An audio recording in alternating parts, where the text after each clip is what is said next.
¿Cómo se dice mariposa en inglés? You say lift or elevator. ¿Seguro? Of course, you see. Both go floor to floor. Para fiestas y posadas.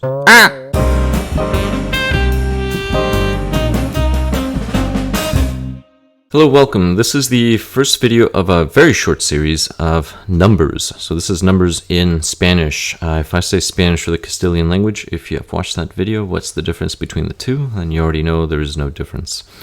Now I'm going to cover the numbers, and this is right off the pages of my book, La lengua y sus secretos. And if you pause the video, then you can read or attempt to translate some of the notes here. These notes are to give part of the history or origin of words. So we have a little etymology, for example, 6, 5, 15, later on 10. And it's to help individuals who speak with ceseo to identify the orthography as to why some numbers might be with an S versus some might be with a C in the case of 5. Now, if you have not watched the video about the difference between ceseo and differentiation, when I make a reference, ceseo, everything, there's no lisp when it's in C, I, or CE, or a Z. It's just pronounced like an S. Versus differentiation, there will be a lisp here. So for example, cero versus cero. Most of Spain will say cero. They will use what is differentiation. So if you're interested in the difference, where it comes from, check out my other videos. I have a video on that. But here we go. So these are the numbers in Spanish. We have cero, uno, dos, tres, cuatro, cinco, seis, siete, ocho, nueve. Now, if it were, again, to emphasize differentiation, if there were a speaker speaking with differentiation, you would pick it right up because you would hear cero and cinco. Now, if you, maybe you are learning numbers in Spanish, if you forget about the orthography for whatever reason, let's just say maybe, well, you're new, you're learning it, later on, what you will need to do is just make relationships between families of numbers. So you will notice I will skip ahead. 15. This has a k sound, so that's a velar sound, velar stop. So if you have anything in the family that has that velar stop, that means this is going to be spelled with a C or a Z, depending on the vowel. If it's I or E, it will be a C. Other vowels will be a Z. And here there's a more in-depth explanation as to the origin of the number, quinque, in Latin, and that's the reason why that's where we get it from. And just in case I have some audience here who speak other languages other than Spanish, for example, Italian, cinque, if it's cha in Italian, it's going to be sa or tha in Spanish, spelt with a C. All right, let's continue. So now if we go from 10 to 19, we will have 10, 11, 12, 13, 14, 15, 16, 17, 18, 19. And here, everything has a base 10. So because everything's a base 10, and 10 is with a Z, and we know that from decim, just from Latin. All right, so let's think of decade. So decade, that would be the position. This would be a Z. And all of this is the remnants from that 10. So this would have been 1, 10, 2, 10, 3, 10, 4, 10, right? 5, 10, and then it goes to 6, 10, 10, 6, 10, 7, 10, 8, 10, 9, interestingly enough. So 16, it switches. But you can see the 10 right here. This is why this is a C.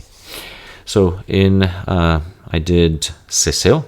So now differentiation, this would be 10, 11, 12, 13, 14, 15, 16, 17, 18, 19. That would be the pronunciation. And I will say them again just in case you want to pause. With ceseo. 10, 11, 12, 13, 14, 15, 16, 17, 18, 19. And so far, these are the cardinal numbers, the numbers that we count with. So that's the first video. I will have another video later on ordinal numbers, numbers that we use to order, put things in order. Now, a quick little note. Notice that these numbers here, all of these synthesized, none of them are split. We don't say, for example, here, so the question would be, why not 10 and 6? Why is it 16? And the answer is quite simple. It has to do with phonology. So if we look at the conjunction, this is E. Now, whenever it's a conjunction, the sound E is spelled with a Y as opposed to an I. So an I is generally considered the regular vocalic sound. In this case, it is a semi-vowel. Since it's a Y sound, die versus C, 16. Notice Y sound, that's another diphthong. A combination of two sounds into one.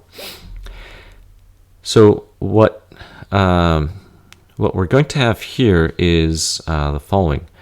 There is only one stress in these words. So if you think of the intonation, the 10 is not emphasized here on fourth, these over here. And because it's not emphasized, we keep the stress of the latter number. So we have 16. So just 16. 17, 18, right? We only have that one emphatic moment, really. And that's the reason why everything synthesizes. So it synthesizes due to stress. I'm not sure if I would synthesize due to stress. Probably not. Now we have 20s. So the 20s, we have 20, 21, 22, 23, and you should be able to follow the pattern. Notice this is 1, this is 2. Now there's a stress mark here because in Spanish the rule goes for stress, if you have not watched those videos, I recommend that you do, but the rule goes if a word ends in a vowel, an N or an S, if the stress is not in the penultimate syllable, then you have to mark it. So notice, this is here, 21, so you don't mark it. Here, it's not in the penultimate, it's in the final syllable, so you have to mark it. 22, 23. So the stress mark will always tell you where the stress is. And if there isn't one, just look at the ending and you will know. So following this pattern, this would be, there you go, well done. I mean, pause and practice, try to anticipate, and 24, 25, 26, 27, 28, 29. And this is what we have, right?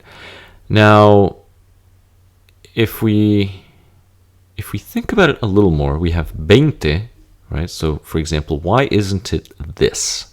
Why isn't it 20 and 1, just separate? 20 y 1. And the reason why is 20 loses its stress or emphasis in the sentence or in the utterance. The other thing too is, remember, this Y represents an E sound, which is characterized by the letter I. And E is a similar vowel in the sense of, let me show you this diagram. So this is a diagram from Aula Uni. And if we look at the letter I and the letter E, so the sound would be E. This is a high front vowel. This is a mid front vowel. So these end up assimilating, and that's what ultimately happens. Versus in the following numbers, when we talk about 30, 30, you have an A. The distance between E, so 30 y, y uno, the distance is far enough to where these two do not assimilate. And that's why they will be different. Not to mention, we're going to have that double emphasis instead of just the single emphasis. And if you're curious what the vocalic triangle is, it's sort of an imaginary position of where the tongue moves to produce the vocalic sounds. So E, tongue is up and forward. So this is a palatal vowel. E, it drops a little and retreats. A retreats. It pretty much relaxes and just goes down. The tongue does. And then O, tongue moves slightly back and up a bit. You round to the lips. And then U, round the lips again. The tongue goes farther back and up. And that's what that refers to. So for these reasons, these are going to synthesize, but we're going to notice these will not. And that is very important with numbers. So here on fourth, once you go 30s, 40s, 50s, etc., 90s, they will not synthesize because there will be that additional emphasis. So notice, 30. 31, 32, 33. So what would this one be? 34. Notice there's that double emphasis versus 21. There's only one. 22. There's only one. 23. Only one. 24. Only one. These numbers are going to have two. And that's the reason why. The main number, which is the 1 divisible by 10, and your singular number, which is a number less than 10. So your number is less than 10, 1 through 9. So here we would have 30, 35, or if you do the liaison, it would be 35. So this is going to sound, this part right here will sound 31, but then it climbs back up. 32. So notice these are going to blend together. But we still spell them separately. So keep that in mind. So these are synthesized because there's only one emphasis. Here there's two. And that's why we write them separately. And the pattern will continue on with the 40s, 50s. So as you can see, 40, 41. So this would be 42, 43, 44, 45. And remember, anytime you have a 5, if you do speak with differentiation, or if you're interested in differentiation, this, just remember to pronounce it th. It's like the th sound in the word thought. So 45, right? 35. That's all it is. So now we go to 50.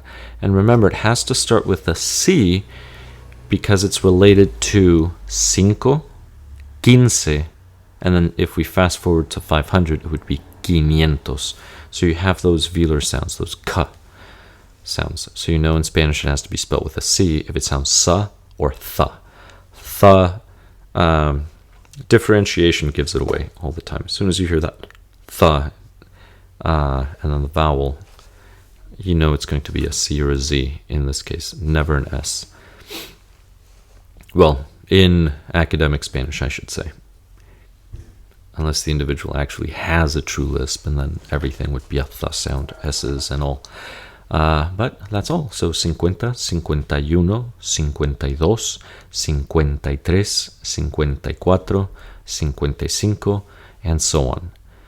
Now we have 60, 61, and your biggest trouble in Spanish will be the 60s and the 70s because they are one sound apart. It's an S versus a T, and both of these are alveolar.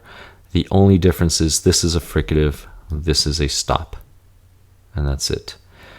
So fricative, there's friction, air friction. So s, stop, the sound just stops. T. That's it. But the reality is this is actually a dental in Spanish, so keep that in mind. English, this will be alveolar, but the sounds are still pretty close. So alveolar, fricative, and a dental. So we have 60, 70, 61, 71. Keep those in mind. And then just follow the number pattern for the second number. Now we have 80. 81, 82, 83, 84, 85, or 85. Right, just depends. And then you can follow the pattern through. And the same thing with the 90s. 90, 91, 92, 93, 94, 95, or 95. Right? And you just continue on the pattern. Now, once we get to the hundreds, this will be quite important. This number here, its name is ciento, or un ciento, equivalent to 100 or 100. But because numbers are generally used to count, it is more popular to use its contracted form, cien. And to understand contracted forms, this is pretty common in Spanish when the item is describing something else. In this case, you're using it as a count. But let me give you examples of other words in the Spanish language. So we have grande, gran. We have bueno, buen. Right? So the difference would be es un hombre bueno versus es un buen hombre. Right? As soon as it's in front of whatever it's describing, it shortens. So you drop the ending. And that's what happens. And this is important because academically, notice this number is 101. The next one, 102. So you just add ciento in front and then whatever number. So the last two digits will give you the other number. But I emphasize this because you might hear some Spanish speakers say the following. 101, 102. This might be associated with generally lower academic education, rural areas. There is a certain level of education associated with it, or lack thereof. So do consider this. I'm not saying one is wrong or one is correct. I'm just saying 101 is the academic form and considered the formal.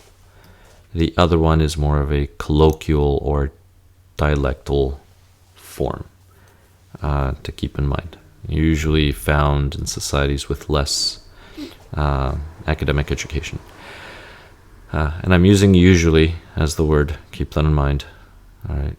And if you type in the comments, well, I always say 101, 102. Okay, well, congratulations. Good for you. Consider the academic form. But anyway, sorry about that. And the way we can tell is, I'm going to fast forward a little. The way you can tell this number is ciento is because 200 is 200. If it were 100, this would be 200, 300, 400, but that's not the case. It's 200, 300, 400, 500. So you have the yentos, all throughout. But let's go back and then just cover these numbers. So you have ciento. Like I said, 100 is going to be popular all throughout, just because it's so common, because this number is usually used with counts. But the name is actually this. But once you go beyond this number, it should be this. I would strongly suggest you use this. So 101 or 101, 102, 103, 104, 105, 106, 107, 108, 109. And as you move forward, it's the same thing. 110, 115, and they're separate words. 120. And if you add other numbers, right, 129, you follow the same spelling pattern for the last two digits. So this would be ciento by itself, and then 21 would be one word, 22 would be one word. So 131, those would be multiple words. 131, 141. So if you had 141. Another quick thing to note is in Spanish, we generally do not split these numbers. It is 140. Whereas in English, it's very common to say 140. You would not do that in Spanish. 140 in Spanish would imply you have one whole and 40 is your decimal. So 40, and so this would be your change, which is a problem. And I remember a story. This happened to my cousin. I doubt he's going to watch this video. He does live in Mexico, but he came with his wife, now wife. This was a while back because they've been married for a while now. But they were in New York, and the taxi in New York gave him a price for the fare and said something along the lines of, say, 140 or 144. So both of them were thinking, wow, this is quite a deal. 144? Yeah, absolutely. So they were expecting to pay less than $2. Well, once they paid, they got an argument because the cab driver was making the argument that he had quoted them correctly, and they were arguing that he misquoted them and he had quoted them for a price under $2. But they were not aware that 140 meant $140 as opposed to $1.40, which 140 in Spanish would refer to $1.40. So that wasn't fun. And then later on, we met up somewhere else in the United States. Total coincidence, really. And they were telling me their story, and then I had to explain it to them. They were still upset. So that's something to keep in mind. Now, if we go to the other hundreds, just add the number in front, and then it's going to synthesize again because the number in front is not going to have any stress or emphasis. So you're just going to have 2 hundreds, 3 hundreds, and make it plural. Up here, it's just 100, so it's singular. 120. But here they're plural, so it'll be 200, 300, 400, 500, 600, 700, 800, 900. And again, if you want to speak with differentiation, just do a lisp for this part here. So that TH in English, thought. So 700, 800, 900, just do that. And then to add the other numbers, well, just follow the previous patterns for these. It'll be 200, and then separate word, 20. So that'd be 220. 222. So 200, one word, 22, one word. But once you get to the 30s and above, 200, one word, 30, one word, y 5, or whatever it may be. And that's the pattern that you want. Now, something else that I'm going to emphasize, comparing this to English, for example. German, you do the same thing as English for some reason. I've never understood why. But in Spanish, anything 1,000 and above, you say the entire number. So this will be 1000. So if you have 1,100, it's going to be 1100. You could say 1100, very uncommon. As I explained, because it's so common to use that number while counting that people just say 100 instead of ciento now. The important thing is that in Spanish we do not say 1100 or 1200, right? We don't use the 100, it's 1,000. So 1101 will be 1101. As opposed to English, we would say 1100 or 1101. 1101? Oh, wow, now I've got to think about it. I'm overthinking about this. 1101. 1101, we would probably say. Which takes me to dates, and it's interesting. I'm going to cover them briefly now, but I will have videos about dates. In Spanish, you don't say 2025. It's 2025. Although I have heard people colloquially say 2025. It's usually in the United States, and I've never understood why. It's really weird. And I know I just said I don't understand why, and if your answer is, well, it's because English influence. Yeah, you're absolutely right on that one. Absolutely. But here we go. So, 1000, 2000, notice separate, 3000. Why? Because you have that double emphasis. 4000, 5000, 6000, 7000, 8000, 9000, 10,000. And if you were to continue on, the pattern continues. 11,000, 12,000, right? So this would be 90,000. and that's it. And just add the other numbers, and you'll be fine. Something I do want to clarify a bit is the following, and this is the cultural note. If you can pause, you can read it. And again, if you could purchase my book, that would really help me out a lot. This is my book. But we have here un millón, which is a million. Mil millones, 1,000 millions. And I'm going to go back to this in a bit, so just bear with me. Un billón, 1 billion. Un millón de millones, a million billions, un trillón. And I'm going to stop here. For people from other countries, many Spanish-speaking countries, whenever they hear about the debt of the United States, say 40 trillion, I'm actually not sure what it is now, people go into a giant panic because they think it is this, which is 12 zeros. Where the reality is in the United States, we have 1 million, but then 1,000 million we call a billion, and then a billion we call a trillion. So there's a lot less zeros than people think. And this is interesting. Now, I am not sure if Mexico has changed it to this. I hope not, unless they're coming to the US, as always. I'm kidding. I'm exaggerating. I'm not going to get into politics in this video. But that's something to keep in mind. I do believe the British changed this in the early 2000s. I could be wrong. But the British, my understanding is they used to do this, and then because of US, they changed it now. So they follow the same thing as the US does. So fascinating.